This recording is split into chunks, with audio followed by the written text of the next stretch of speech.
Hi there, and welcome to Tammy Talk TV, where we share ways to build a healthy, happy life. Today, let's continue our dream sequence, because I started this as just a video as part of my sleep series, and I realized that it's more than one video, so this is our second episode of our dream sequence. And today we're going to talk specifically about how to remember dreams. So last time we talked about why dreams are important, and if you missed that, I'm going to link it both above and below. But let's talk today about a specific 3-step process to help remember our dreams so that we can work with them. And that's next week's video, of course, is how to work with our dreams. But before we can work with them, we have to remember them. And you may be saying, yeah, but I don't dream. The truth is, yes, you do. Absolutely. Everybody dreams every night when they're asleep. But we don't always remember our dreams. In fact, many of us don't remember dreams at all. And so, like I say, there is a 3-step process. You simply have to prioritize it and then work with it. It's not instant, but if you'll follow this 3-step process, you will start to recover more and more of your dreams, and that way we can work with them.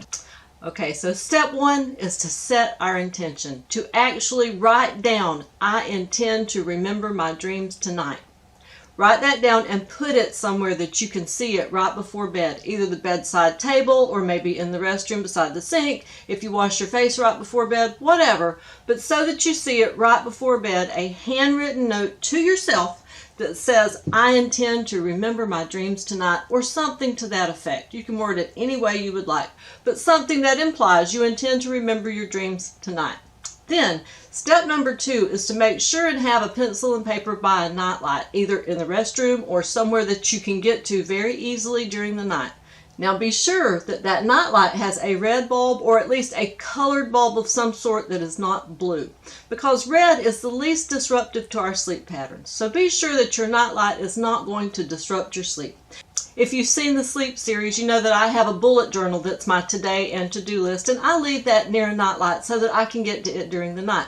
If you do something similar to that, just section off a portion of it that's specifically for dreams. And that way, when you wake up during the night and you've had a vivid dream, you can take note of it, because they are like smoke. They just dissipate after we wake up, or even after we wake up and go back to sleep. We may remember it in the moment, but it's very rare to remember it the next day. So if you'll just flip on your red nightlight and jot down just a couple of words. It doesn't have to be like a paragraph, a story, just a couple of words that will bring that back to mind the next morning. So that's step number 2, is to be sure that you have something to write on and something to write with beside a nightlight for when you wake up during the night, that you can take note of whatever you may have been dreaming. And then step number 3 is the next morning, you have to fill that in immediately. So get up first thing and look at what you wrote down during the night, and then fill in those notes. What else happened? How did you feel? What was the weather like? What was the temperature like? What was your emotional state like? All those things that will help you bring that dream more clearly into focus so that you can work with it and understand what your higher self is trying to tell you. And we will talk about that interpretation next week. So until then, I'm wishing you health and happiness. Don't forget to like, subscribe, and hit that notification bell so that you get a reminder when there's a new video.